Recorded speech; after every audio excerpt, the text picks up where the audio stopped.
What's going on, everybody? Welcome to the January 9th Slate preview show.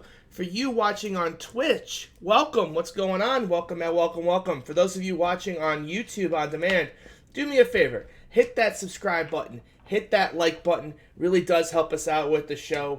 Greatly do appreciate it. You know, I haven't done a lot of four-game slate previews this year. I'm pretty excited to do one today. Pretty interesting slate. We've got some teams that we like to target. We've got some teams that have got some injury situations to work through. So it's going to be a good one.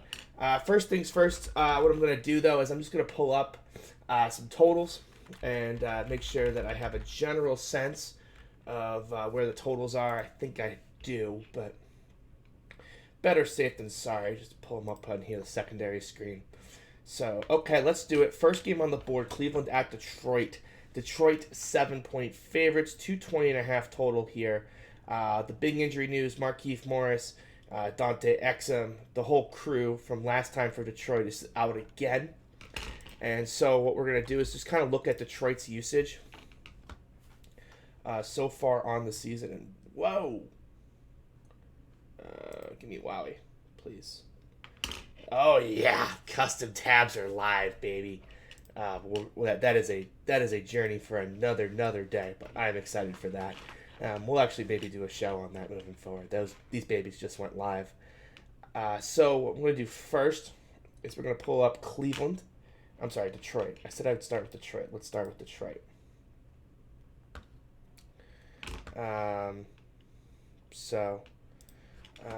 Need first things first. Let me turn off of the Discord channel so that doesn't pop up during the show.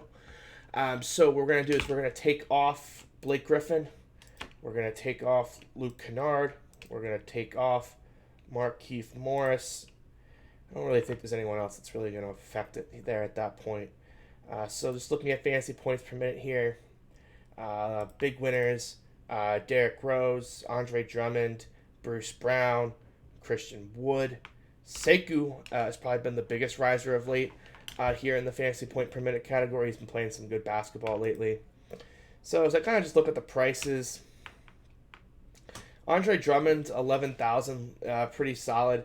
Again, though, it's going to be tough for me to get away from Hassan Whiteside. We'll talk about him later on.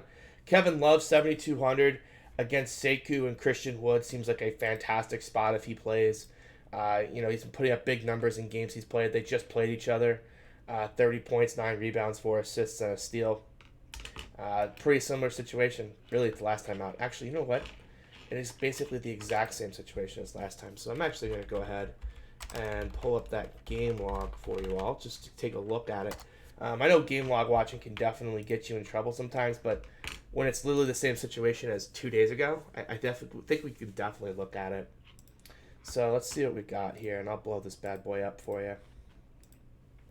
So Andre Drummond put up a 20-20 game with a steal and 2 blocks, good for 60 fantasy points. Thank you, BSB, for the 5 Tier 1 subs. I really appreciate it. If you just got one from BSB, do me a favor and give him a shout-out. Really do appreciate it. So again, I think the minutes from rotation are pretty stable here. Sekou played 33 minutes and is nice, but Kevin Love is just simply going to be too good to beat him. I know Kevin Love shot the ball well, but he also could take more shots than he did last game. I'm not sure Cedi Osman's 16 shot attempts is pretty sustainable. So on the Cleveland side, it's Kevin Love, Cedi Osman, if he's still cheap, which I think he is. Cedi Osman, 4,600. Yeah, definitely in play. And let's see, what else do we got? I'm going to move that over here. So Tristan Thompson is okay. Darius Garland's probably my favorite player of the bunch. If he's going to play 36 minutes, he's gonna get there a lot of times here in this Detroit matchup. So that's definitely the guy I have the most interest in here on the Cleveland side. So that's definitely the guy I would take a look at if I was looking for the first option there. It definitely would be Darius Garland. He's super cheap still. He is 4,700. So on a slate where we've got a couple stars, I think we're going to want to fit in. This is definitely one where we can get some cheaper guys. Derrick Rose, 6,600. I think the price is about right. I'd be a little worried about the minutes limit. He's been on a minutes limit of 27 minutes. After the game, coach, why am I blanking? One coach of the year in Toronto. Not Nick Nurse. Wow, this is a total brain freeze right now.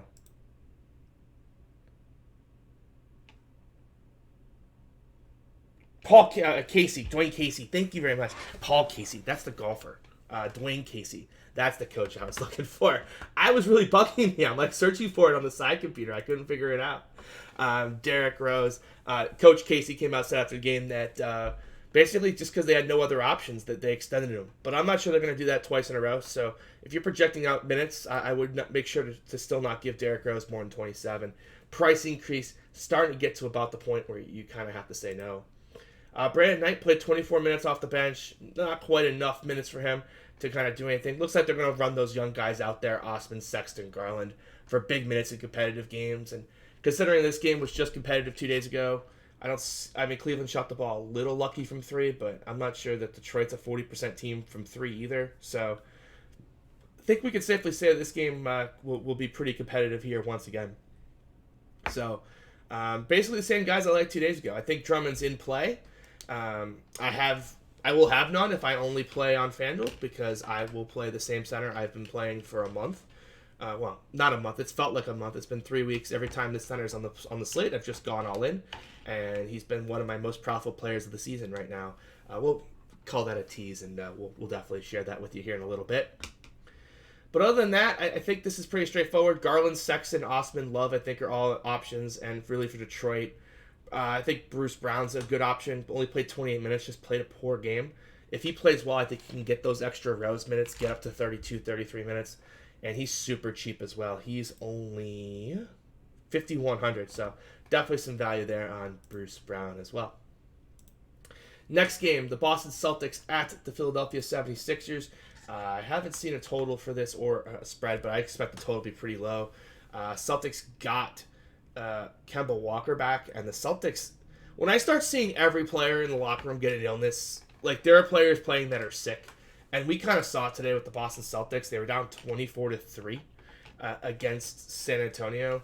That honestly was just about all I had to see to just take the Celtics out of my player pool entirely on this slate. If Kemba Walker plays, and it sure looks like he's going to, I just don't really see the point in playing any Celtics. I know their prices are down.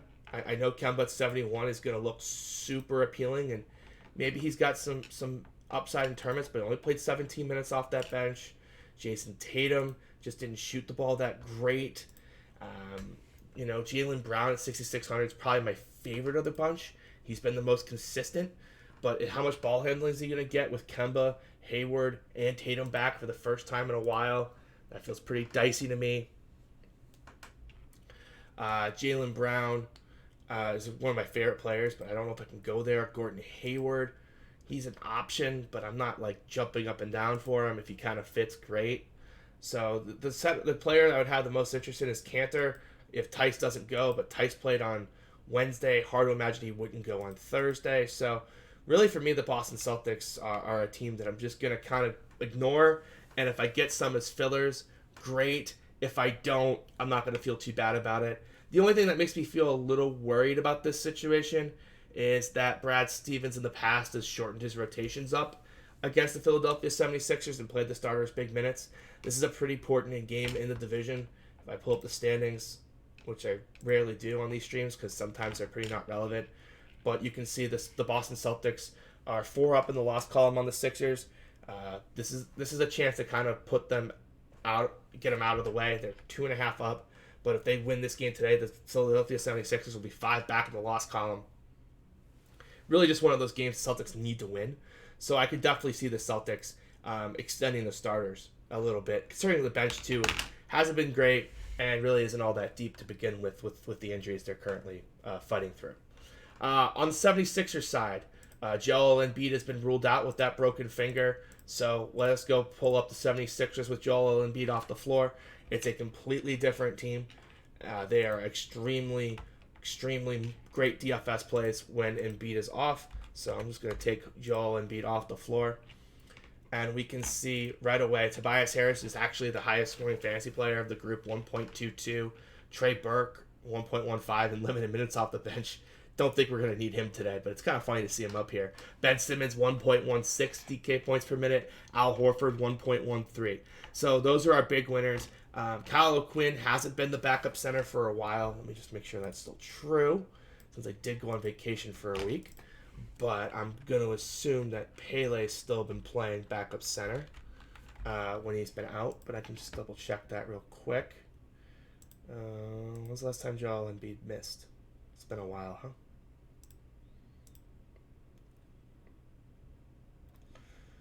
Joel Embiid. Nope, it's still Pele. So, again, don't get caught into that Kyle O'Quinn trap. I guess he started this game, but I don't think that was probably just because they were playing the Pacers, which is a big team. Pele's been the first center off the bench. I don't think that's really going to change a whole lot here. Yeah, he did play a little bit.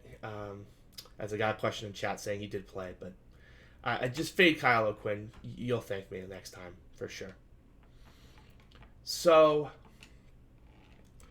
that's the Philadelphia. So Ben Simmons is too cheap. Tobias Harris is too cheap. Al Horford's too cheap.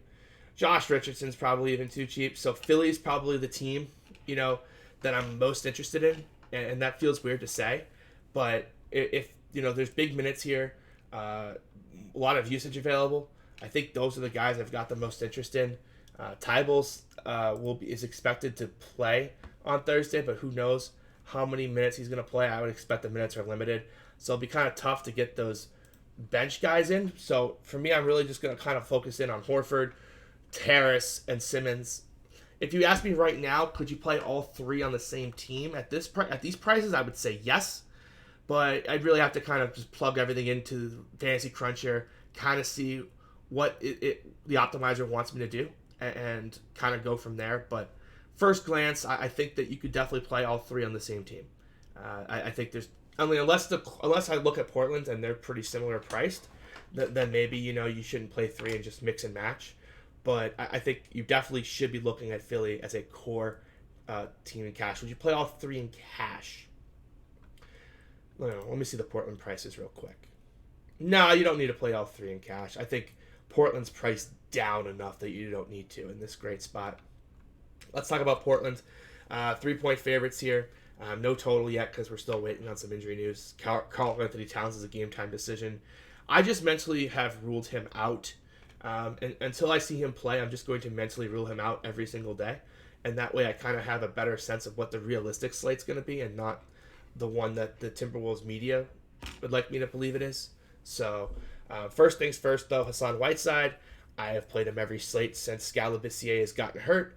I'm certainly not stopping now. He's the best center on the board. He's not going to stop being the best center on the board. Hassan Whiteside's a 1.5 fantasy point per minute player playing 36 minutes. That's basically a guy who's going to average about 50 fantasy points. Scalabissier got hurt in the Lakers game, and ever since then he's been the model of consistency, playing 33 minutes no matter the situation or how big the game margin is, and his floor has been 46 fantasy points. I don't see that changing. It's not like these have all been cupcake matchups. The Lakers, Miami, no cupcake. There's been good matchups. There's been tough matchups. Now, I think he's going to get 7 blocks again? No, but I think he can definitely pick up a couple steals. He can do a little better in the points category. I love Whiteside. This Minnesota front court is basically going to be Gorgie Zhang and Naz Reid. Those guys are not stopping Hassan Whiteside. The only guy that can stop Hassan Whiteside is Hassan Whiteside. And there's a reason why he's priced higher than Damian Lillard right now. He's simply a better player than Damian Lillard. If you look at the numbers and you ask yourself honestly who the best player is, it's Damian Lillard. It just is. I'm sorry, it's Hassan Whiteside. That was not a Freudian slip. That was just being wrong. Hassan Whiteside is just the beast right now. I'd prioritize him over Damian Lillard. Not saying I'm not going to have any Damian Lillard 8,700. He's a fantastic option. If we go look at I have a complaint, but I will save that for later. If we go to Portland and we take off Let's see. We're taking off Hood, Scal, and Zach Collins. And we just see that Damian Lillard and Hassan Whiteside are fantastic options. They're the best plays by far. Drawing a matchup against a Minnesota team that gives up points to everyone. Don't think that's going to change today. So, again, I'm really high on those players. But if I had to only pick one, it would be Hassan Whiteside. If I'm looking kind of down, CJ McCollum, Carmelo Anthony, all fairly priced as well. Kent Bazemore at punt if you need it. And that's kind of it. Minnesota, I think I've said this 100 times. I'm done playing. I'm tired of just guessing the rotations here for Minnesota. I mean, if I just look at the last 5 games, the minutes are all over the place. Actually, that almost looks like a professional rotation. Almost. But he just starts playing guys in random situations at will. As you can just see, everyone's playing a ton of minutes. Only 2 players played over 30 minutes. Robert Covington and Andrew Wiggins. If I was going to have to play one, it would probably be Robert Covington. I think he'd be the guy I'd have the most interest in. But I just have no faith in his rotations. I have no faith that he's going to play the same guys, consistently. I have no idea what his minutes are going to be. And I'm just really not in the business of trying to guess. I don't want to guess. And I don't want to be tilted. And until he plays someone consistently over a 2-week or 3-week stretch and I start getting burned by him, I'm just not going to play anyone from this team. I'm just not going to. Robert Covington, probably the closest thing to it. But, if I play him and then he gets minutes like he did the first 2 months, I'll lose. So, for sure. No Culver love. I just don't trust the minutes, he played well and got 28 minutes. What happens when he plays bad? Right? They could go with some other direction. Like, they didn't close with Shabazz Napier in this game, but they could easily decide to close with Napier over Culver. So, I'm worried about Jarrett Culver. He's got upside. He's only $4,900 on FanDuel. I think that's a very fair price for him. But it's definitely, again, one of those situations where I'm not like, oh my God, I have to have him or anything like that. So, this is Wowie over at AdamOreFunds.com. Yep, NBA Wowie. And its new home. So that's kind of it for Minnesota. I like the point per minute for some of these guys with Cat off the floor. I can pull it up real quick. Minnesota, Wiggins on and Karl-Anthony Towns off.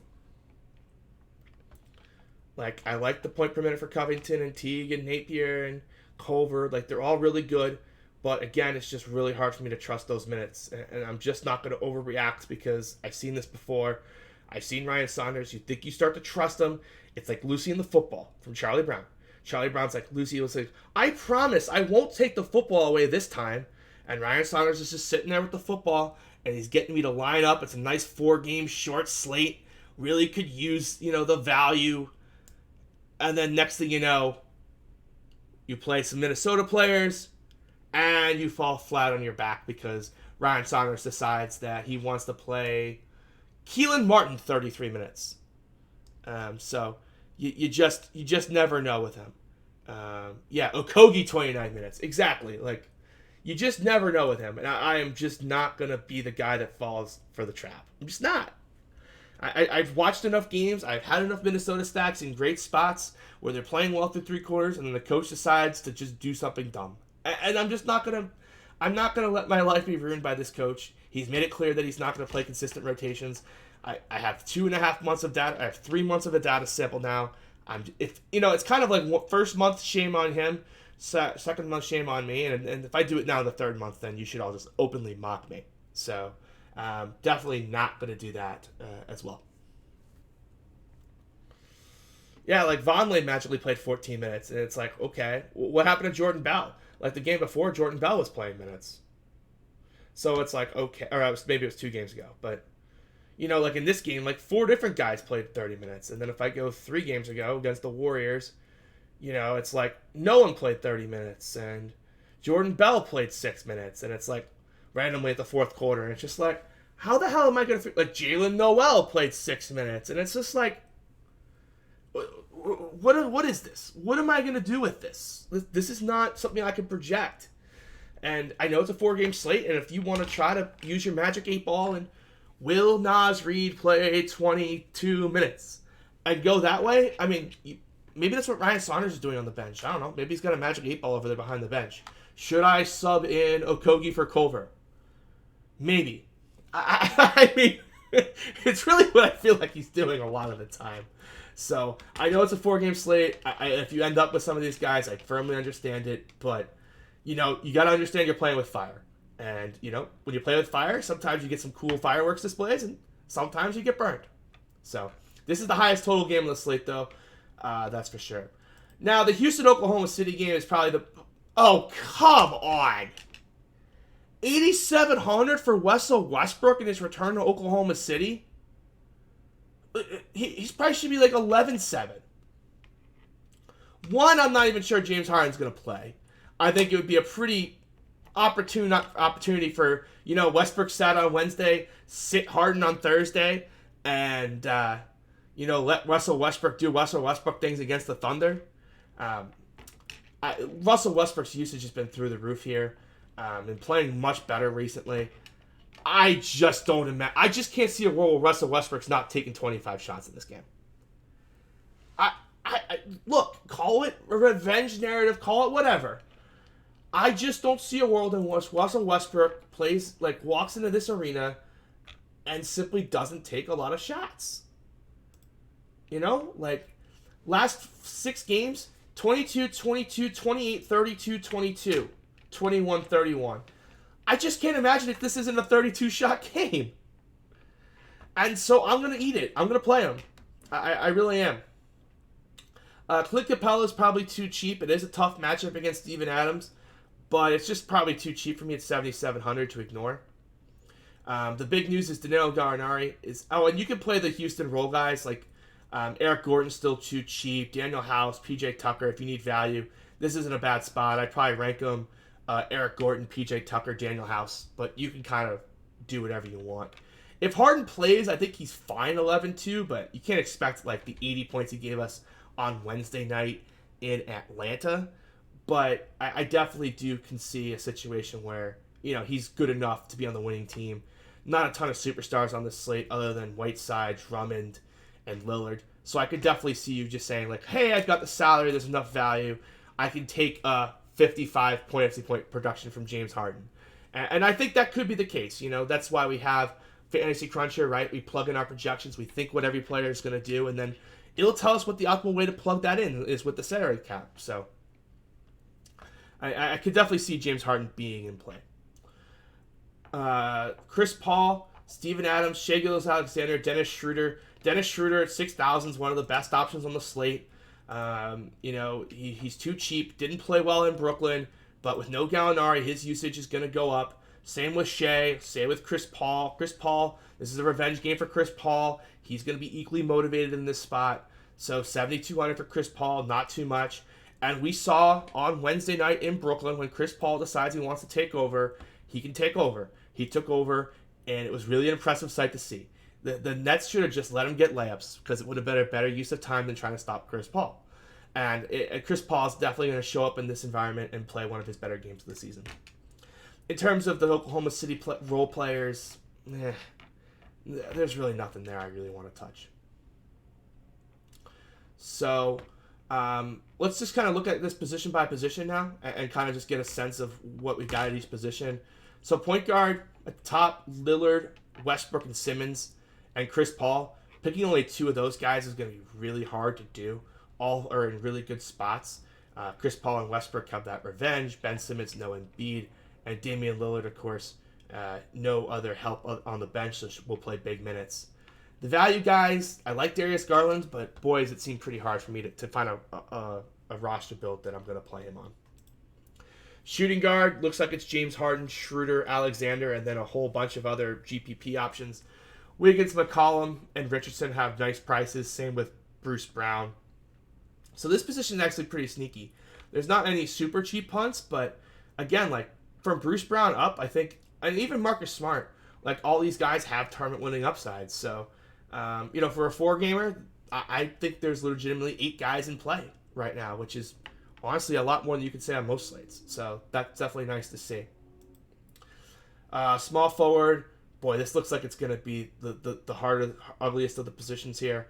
Tobias Harris is probably like the lock. And then you've got Jalen, Mello, Hayward, Culver, Osman to pick between. And then you got House and Gordon as the punts. So it's kind of like there aren't any like, oh my God, stars on this list, but there's a lot of guys with good value here. So this is a position where I think people are just going to kind of play what's left, and I think you should really try to focus in on small forward. Find the guys you think are going to hit the ceiling because, as I mentioned, there's a bunch of point guards and a bunch of shooting guards, and yeah, there'll be some chalk, but maybe if you go a little contrarian here at small forward and pay up in 2 spots, it gets you onto a lower-owned pivot that has a big ceiling. Power forward, this is probably the weakest of the positions. Al Horford and Love feel like your default options. Covington and Sekou the next. But there's really not a whole lot of depth here. So I think you're going to see the vast majority of players have, 2 of Love, Tatum, Covington, Sekou, Horford, and Tucker. I really don't see anyone else here drawing any ownership. So expect your power forwards to be pretty chalky. Center, a wide open race. I think there's 3 or 4 players that are firmly in consideration. Drummond, Whiteside, Capella, Tristan Thompson. And then that next tier of Kyle O'Quinn, if you want to be crazy, if he starts, you could go with Gorgie Zhang playing short minutes or an Enes Kanter ceiling game. But I think there's a huge opportunity cost there. I think I would stick with Drummond, Whiteside, Capella. Should have the ceiling for those as well in tournaments. I got a question here in my Twitch chat. What's my max number of players in the Houston-Oklahoma City game? I'm going to kind of let my fantasy cruncher dictate that. I'm not going to put a cap on it. But, it's definitely a situation where if I get a bunch of players from the Houston-Oklahoma City game, it's not like a, oh my God, I have to redo it scenario. Don't like Adams. It's more the opportunity cost on Adams. 7,100, I just don't see him putting up the ceiling of a Clint Capella or Hassan Whiteside or a Drummond. And, without that many superstars on the slate, I think center's a position that I'm not really going to be able to pay down at today. So maybe on DraftKings where you can play 2, it makes a bunch of sense. But for me, I don't see that being what I'm going to do today. So again, guys, really appreciate you tuning in for the Slate preview show. Really do appreciate it. If you haven't already subscribed or liked this video on YouTube, please do so. We're going to try to get this bad boy out daily moving forward. And with that, guys, I'll be on Twitch 3 p.m. Eastern every day. So follow me over there, twitch.tv/thesiegeDFS. And with that, guys, thank you for tuning in, and we'll see you next time.